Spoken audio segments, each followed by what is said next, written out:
Joining us for an exclusive interview is Mr. Ashok Agarwal, CEO of Sun Mobility. Today, we'll explore his vision for the future of electric vehicles. Interviewed by Mr. Rayesh KH, Race Auto India. I will just give a brief about the background of this interview.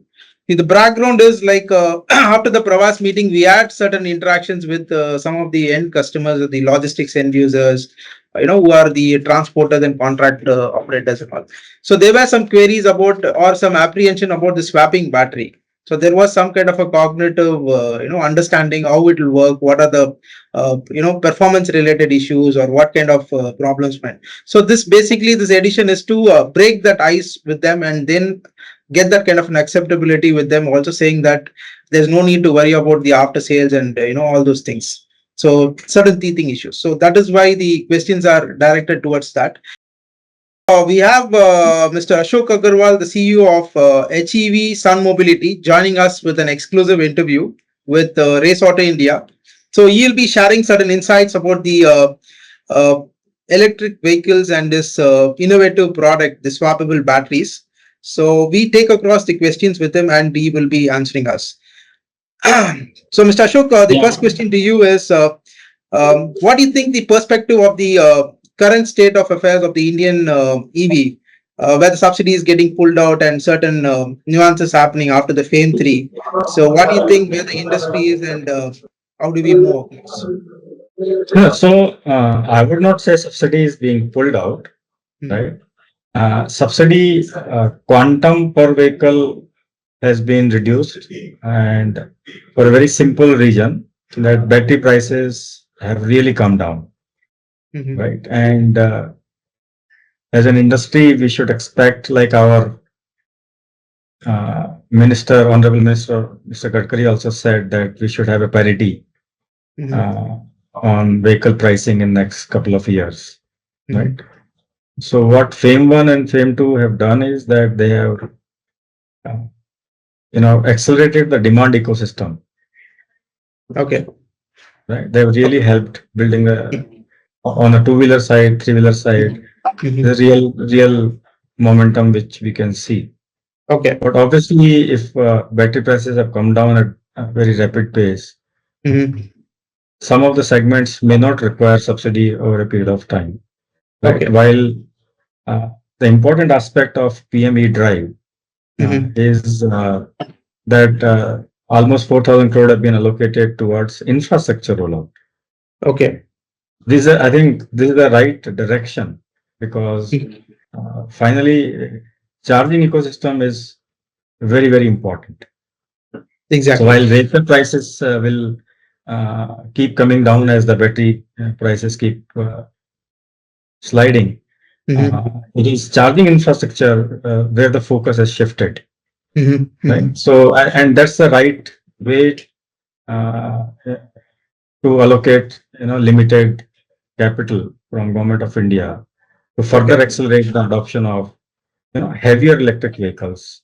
I think 22,000 numbers have been allocated only for cars on highways, and 1,800 numbers have been allocated as chargers, fast chargers, DC chargers, up to 360 kilowatt chargers on highway to enable buses and trucks.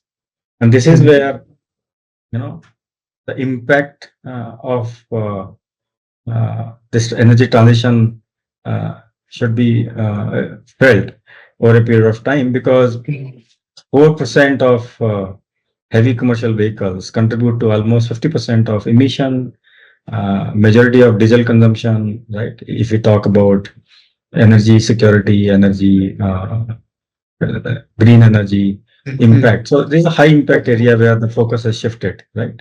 And there's still 3 times more number of buses have been allocated for STU purpose. I think FAME 2 had 5,500. Now they're talking of 14,000.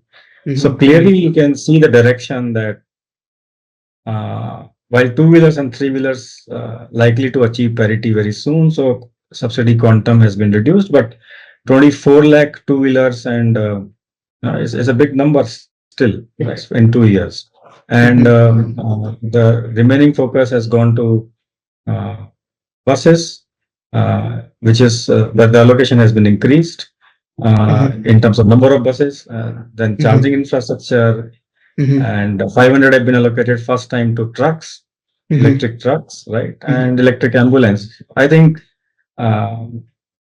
government is putting money where the mouth is. So this is, to my mind, is the right direction, and I'm very happy with with that. Okay. So getting along, also see, you are perfectly aligned with the vision. So, so another question was adding to this. What do you think about the Viksit Bharat strategy? How do you think your organization goals are aligned? So, if you could enlighten the viewers, what according to you your visions and how the visions of the organization is aligned towards this. So our vision is to contribute. Our company vision is to contribute in our own small way towards Viksit Bharat to 2047 mission given to us by our Honorable Prime Minister. I think our focus is towards energy transition and energy security. Because Viksit Bharat envisages energy independence, right? Energy security for the country, right? And energy transition plays a big role in that. And Sun Mobility vision is directly focused on energy transition, right?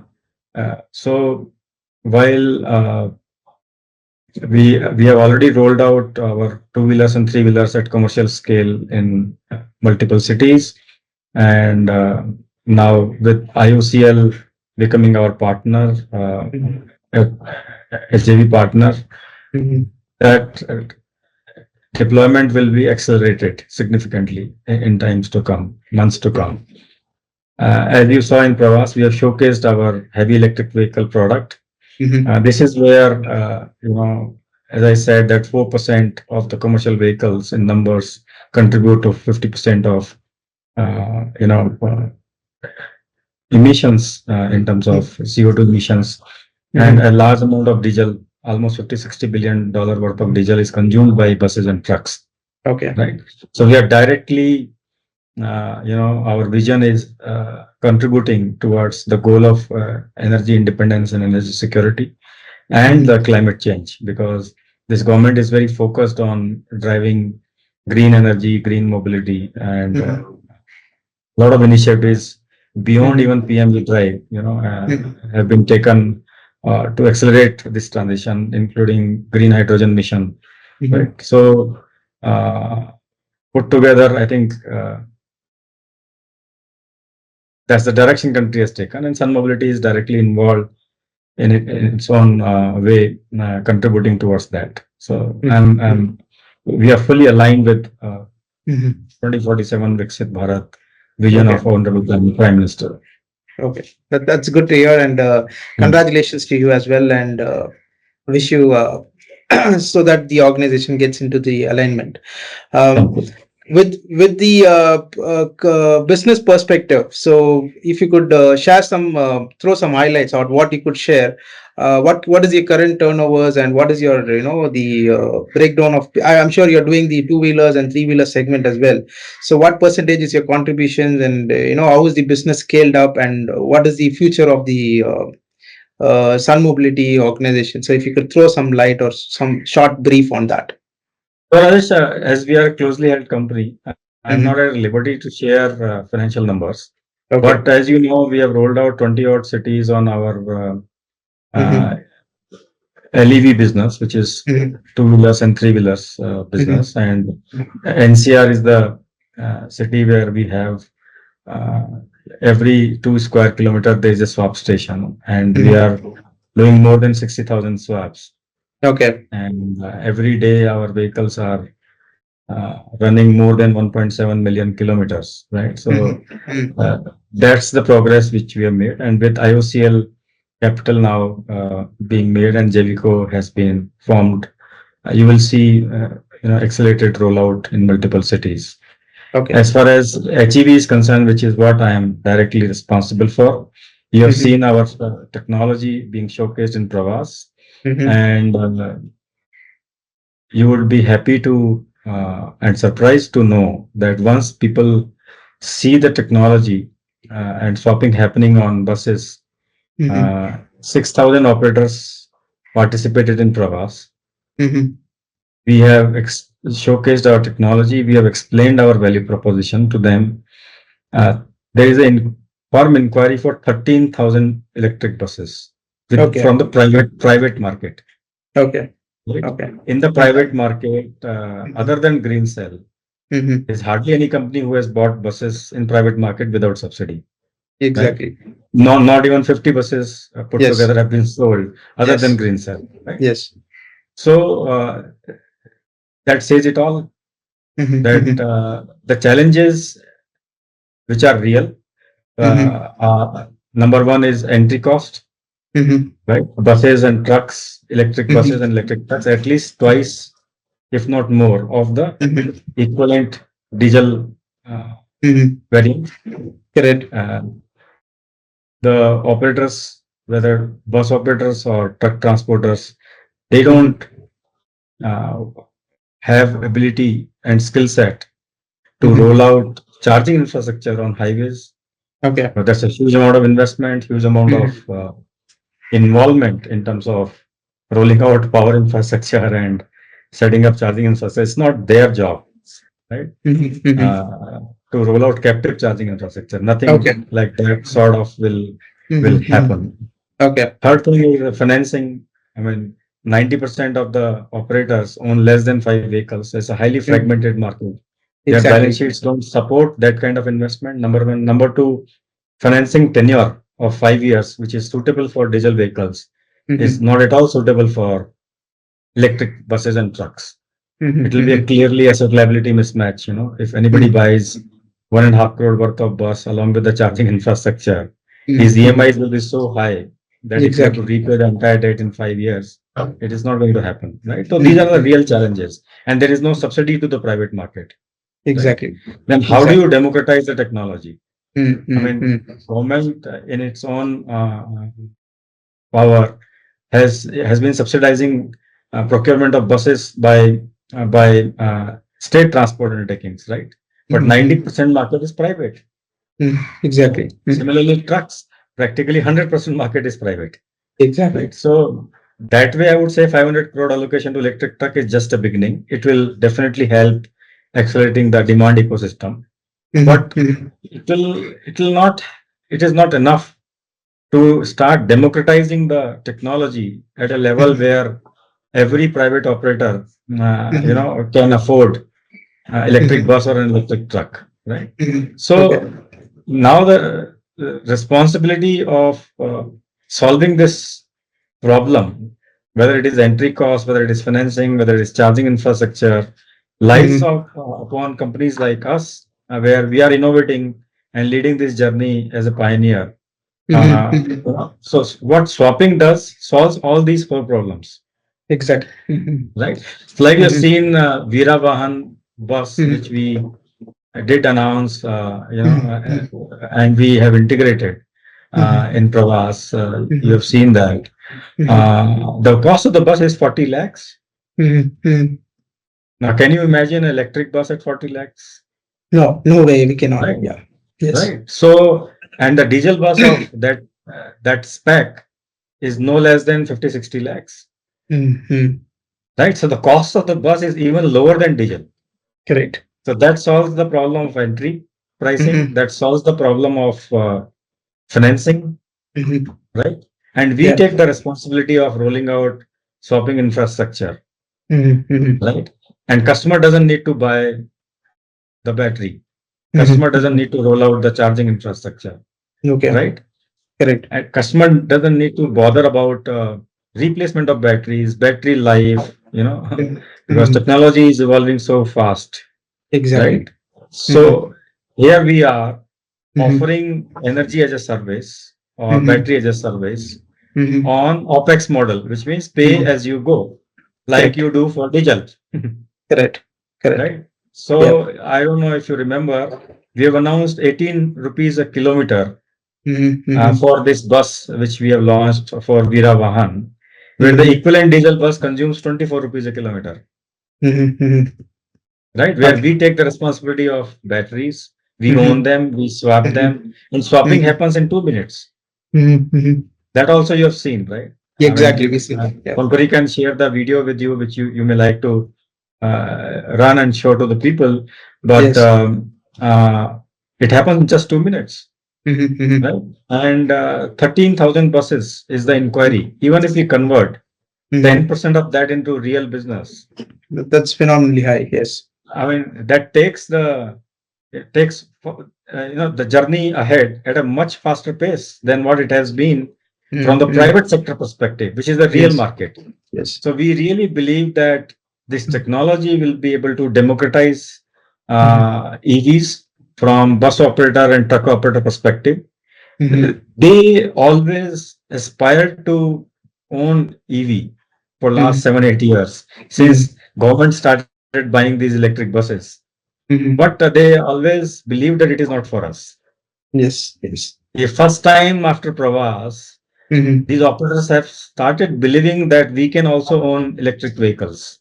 Mhm. Mhm. That's the real feedback I'm sharing you what they told us, Mhm. Mhm. right? And there are operators who didn't want to buy 15 buses, 20 buses, 30 buses. They came to us and they said that, sir, can I have 3 buses? Whenever you roll out this route, Mhm. you please don't forget me. I would like to buy 3 buses. That's Okay. the real satisfaction you get when the customer speaks that language. Yes. He also, the small operator like that, I don't want to name, he came from Hyderabad, and if he said that now I can afford electric buses, that's the real success in terms of the success of the idea. Of course, now we have to roll out the infrastructure, and we are in discussion with these operators Mhm. and closing those orders to a firm order, and you will see first commercial deployment happening sometime 6 to 9 months from now, Okay. where this idea will be on the ground, and it's a real uh, you know uh, test of the technology, right? And the whole of next year we will continue doing small pilots, Okay. Okay. right, across various use cases, including something like LCV, uh, uh, maybe few buses, maybe few trucks of 55 tons as much. So we will demonstrate the capability of technology from 3 tons to 55 tons, Okay. and school buses to staff buses to city buses to intercity buses. There are various use cases, right? So you will see at least 4, 5, 6 use cases, different projects being rolled out on ground, Okay. which Okay. will actually give the confidence to the customer that this works. Yes. Yes. Well, we may be very confident of our idea and our technology. Value proposition works for them. That has been tested in Pravas. Apprehensions like whether swap will happen in 2 minutes or not, whether every time truck or bus reaches the swap station, battery will be available, or if there is a breakdown at the station, how truck and bus will still get the battery, Yes. right? Yes. I would like to talk about manual station. So every automatic robotic station will be backed up by a manual swap station, Okay. right? So if there is an issue with the robot for some reason, then still truck gets the battery. So there is a manual battery handling system which we have designed. Pankaj, you can share the pictures of that product as well. So Okay. it's a 100% foolproof system where even if there is a delay in correcting the robot breakdown, truck and bus will not have to wait. That's our internal issue. The Okay. customer will get the service, customer will get the battery, Mhm. right? So, but we'll demonstrate this, Okay. going forward, and they will have to see to believe it. Number one. Okay. And number two, we are rolling out closed loop infrastructure first. Okay. For example, mining truck, it remains in a closed loop. The port, it remains in a closed loop. Cement industry, right? A lot of movement in the closed loop, right? Then automotive component movement, it's all in closed loop, right? The last mile deliveries by LCVs for e-com, all those are closed loop systems, right? All the buses practically, other than tourist buses, they run in the closed loop. Okay. So there's a fairly large addressable market which this technology can address in the phase one. Okay. Right. Okay. And for example, if I roll out Delhi Jaipur, buses can come, LCVs can come, trucks can come, right? Large trucks can come. Now, similarly, I may roll out someday between Udaipur and Ahmedabad, and like that, one final day we'll have Delhi Bombay, and then it becomes a open loop infrastructure, highway infrastructure, where any truck or any bus can come. So we are not rolling out open loop highway infrastructure. We are saying we'll go closed loop. We will identify customer. We will aggregate the demand, and then we roll out the infrastructure. And one fine day we connect these closed loop corridors to make it open loop. That would may take 3 to 5 years, 7 years also, right? Certain corridors. At the end of the day, 7 corridors in India, which is Golden Quadrilateral, Diagonals, and Cochin Kandla, they contribute 50% of freight movement. Correct. And the length is only less than 15,000 kilometers, right? So even if I were to put a swap station every 50 kilometers, right? So you will need 600 kilometer swap stations covering either side of the road, 50 kilometers, not on one side, right? Because you 50 kilometers, you need 300. Yes. And then into 2 you need 600, which is not a big number. So if we go logically, right, we can start with the closed loop and then extend it to open loop over a period of time. Right? It's not such a big issue, and you will see these 1800 fixed battery chargers being rolled out for buses and trucks by Government of India over the next 2-3 years. It will cover significant number of kilometers on highways. Right. So it's not a small number. It sounds small, but it's a big number. Yes. Yes. Because even if you have every 50 kilometer, then you can cover what length you can cover now. You know, with 1800 into 50, it's a significant. Almost 1 lakh kilometers can be covered with that. Correct. Yeah. So that's why I said it's the right direction. It's not such a big deal. The big deal was that solving a problem in an innovative manner, which I think Sun Mobility does it using the swap technology. And the fundamental issue was entry cost. Fundamental issue was who will roll out. Okay. And fundamental issue was that financing, right? Tenure. So all these issues are resolved. The moment entry price comes down lower than diesel, variant in terms of vehicle price, and if I'm giving 20% lower in terms of OPEX, right? You don't need subsidy.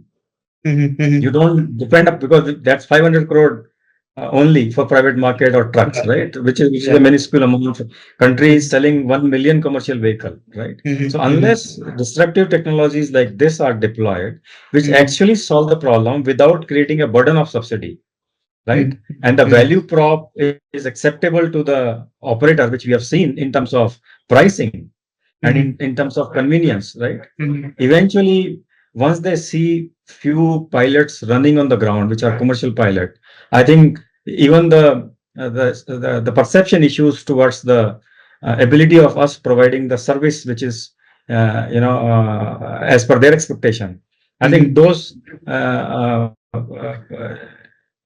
perceptual issues also will go away, and you will see swapping taking off in a big manner on buses and trucks in coming years. And it is already happening in China. China is selling more than 50% electric commercial vehicles are sold on swapping, and all that has happened in last 2 years after the subsidy went away. So once you don't have subsidy, then this is the viable option. China has proven that, right? Because 70-80% of commercial vehicles, electric commercial vehicles, are still sold in China, in the world. Right? And if there the swapping has taken off, it's a proof of pudding in the concept. And we are bringing the concept in a very different manner, but from the value proposition perspective, it solves the same issues what swapping does in China. Our robotic station will be able to handle any kind of a commercial vehicle, right? From 3 tons to 55 tons, and any kind of a bus, any location of the battery, any number of batteries he wants. You saw one battery in the bus, which was displayed in Pravas, but we can have 2 batteries also. We can have 3 batteries also, right? So that's all the range issues also, right? So actually swapping will be able to get rid of range anxiety, get rid of battery life, get rid of charging infrastructure, get rid of entry pricing. So most of these are the real issues which operators thought they can't they aspired, but they thought they can't. It is not meant for them. Okay. Right? I think we are able to resolve. Yeah. successfully. So it's quite exciting and to hear. So wow, Sun Mobility is creating the dream of even a private player to own an electric Yes. vehicle. Not only the- private player, even a DCO, driver Even a cum owner small- will be able to yeah, afford yeah, it. the smallest That's player. our vision. The smallest That's our vehicle vision. owner also. Yeah, because even the smallest vehicle owner can contribute toward the vision of the or goals of the Indian government of decarbonization. So it's quite Absolutely. exciting to hear this statement and this kind of an alignment. So it's No, good. say for example, intercity bus. Mhm. Intercity bus runs 500, 600 kilometers, Mhm. right? That's a Mhm. real saving in diesel. Yes, of course. or emission or forex. That's a real Yes. impact, Yes. right? And our technology will be able to solve it. We displayed intercity bus, right, in Pravas. Yes, correct. Yes, correct. Yes, correct. And also what I could see is the in par with the diesel, or it is even more competitive than the ICE Yes, engine. yes, So that is going to yes. be a breakthrough in technology what Sun Mobility is bringing to the market, and this is a real a breakthrough of technology and a disruptive technology.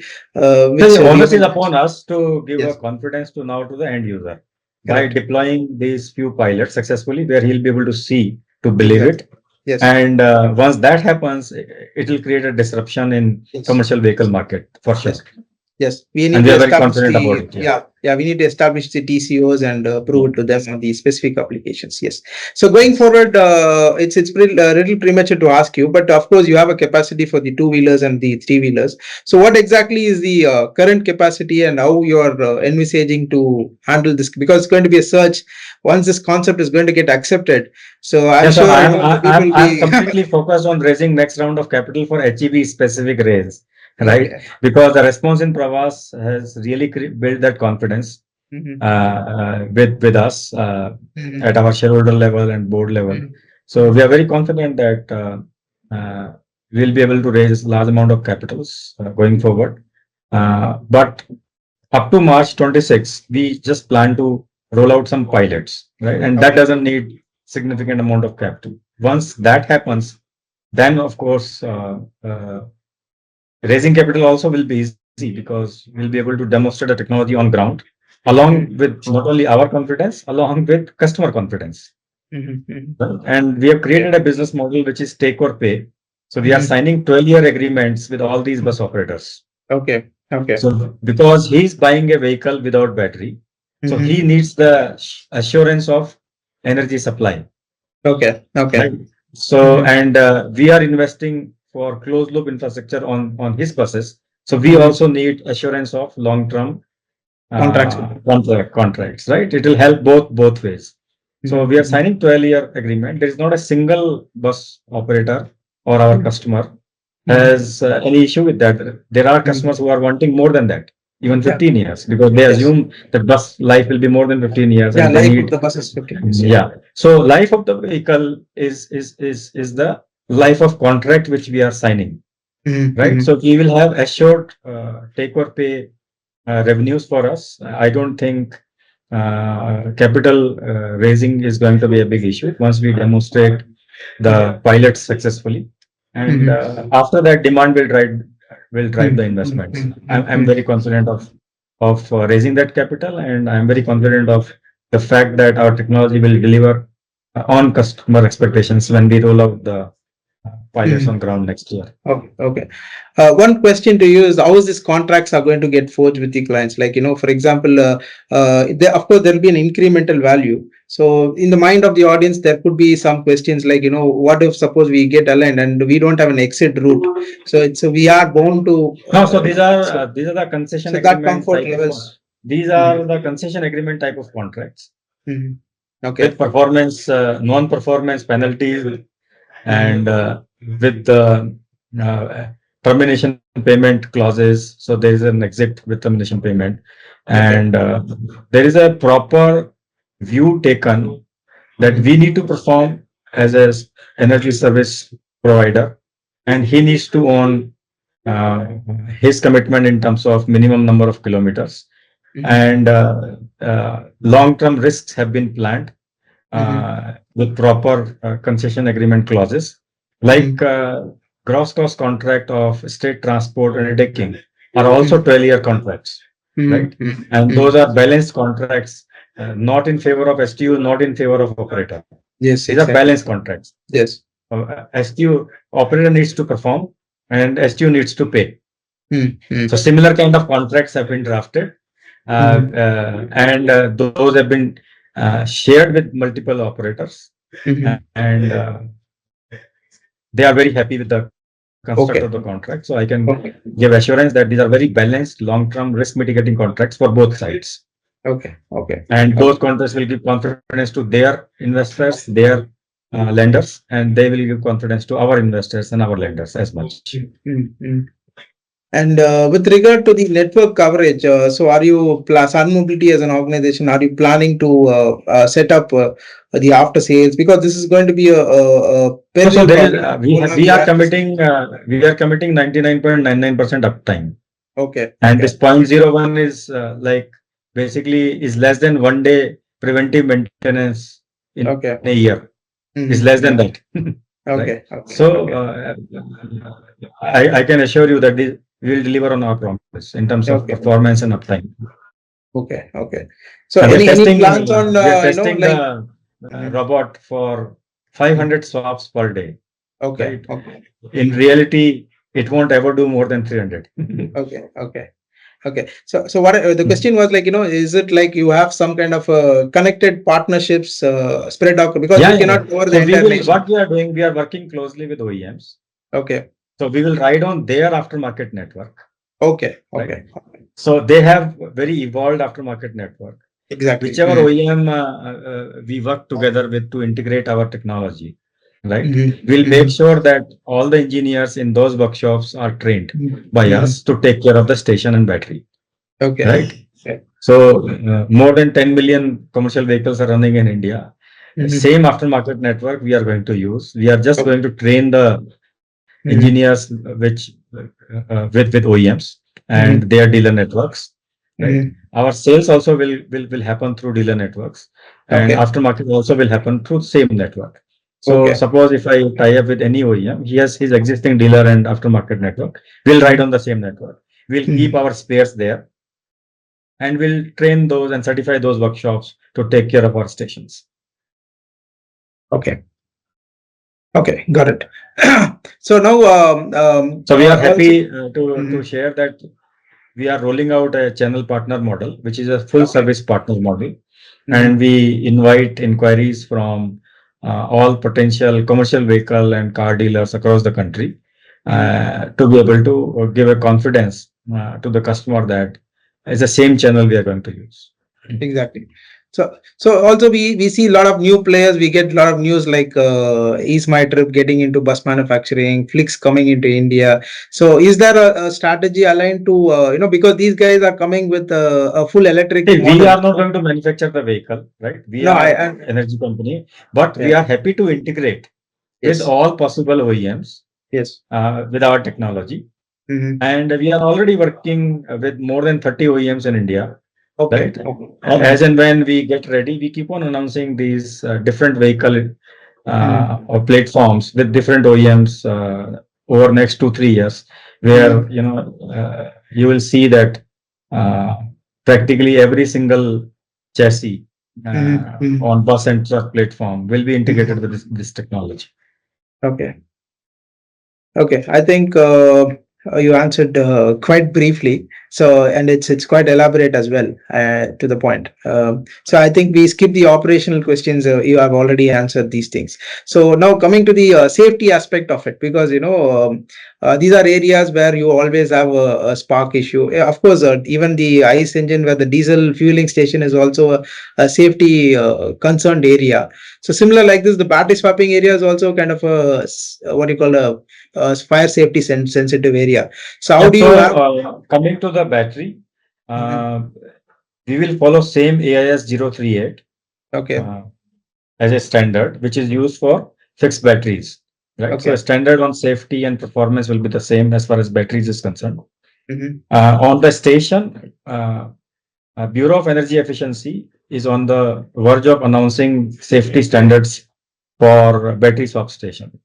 Okay. right, which is like BIS standards, right? Okay. And we will be compliant to all those standards and even more. We actually are following within our internal program the European safety standards for our station. Okay.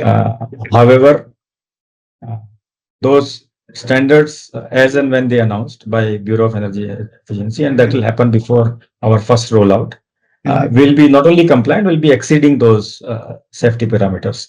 So we are very conscious about safety, and it cannot be compromised at any cost. And in terms of safety assurance, I can assure that all the international standards on battery swap stations will be followed and will be compliant with that. Okay. Okay. And another question on the performance side of it. See, normally what happens is any subsystems getting integrated with the OEMs. So the OEMs always try to say that the subsystem has been a problem. That is why the performance is always affected. So in your case, when you are providing battery as a service, which is a separate part, so normally there tend to be a discomfort between the OEM No, and so there them. is no reason for discomfort. Yeah. The homologation of every vehicle Mhm, mhm, will be done in a very similar fashion, like it is done for diesel vehicles, CNG vehicles, LNG vehicles, mhm. or like it is done for fixed battery vehicles. Okay. So Okay. we will do the homologation of batteries as per Mhm. AS 038. We Mhm, will send the battery to the OEM, mhm. and OEM will submit the vehicle along with the battery to ICAT or ARAI for Okay. homologation. Mhm. So after the integration, there will be internal testing with the vehicle at the OEM premise. We follow their processes. Okay. And after they are confident, they will send it for homologation to ARAI and ICAT. So there is no reason for any customer to believe that there is any kind of compromise on the performance or the safety. Okay, so this answers the question very well. So even the after sales is, it's like OEM's baby. So at any point in time, Yeah. the OEMs has to support because it comes from the stable. So it's very Yeah. clear. And the warranty, I'm sure the warranty terms and other things also will fall in line with the Yeah, OEMs. as per standard market practices, as per OEM practices. Okay, okay, got it, clear. And one final question to you is the final thoughts. Of course, you have covered on the PM's e-drive initiative. So if you have any summarized caption to be told on the PM e-drive, any short So I statement? would expect government to take a level playing field for swapping. We are a bit disappointed that swapping is not mentioned yet in the PM e-drive press release, but we are working with them and hope to see the detailed guidelines of PM e-drive will have battery swapping considered, and it will have a level playing field for them. So that's my take on PM e-drive scheme. Yeah, exactly. I mean, so government should treat all the technologies at par and let market forces decide what is good for the customer. Exactly. So we will try to send this message out as well from the media side as well, because of course all initiatives towards decarbonization should be on an equal level playing Yes. field and should be Yes. given even the hybrids. Or, So that's our expectation from the PM e-drive. So I think we have covered you fair enough, and you have been kind enough to answer us all our questions. And thank you for your valuable time. Pleasure talking to you. Yeah. Thank you so much. Thank you. Thank you.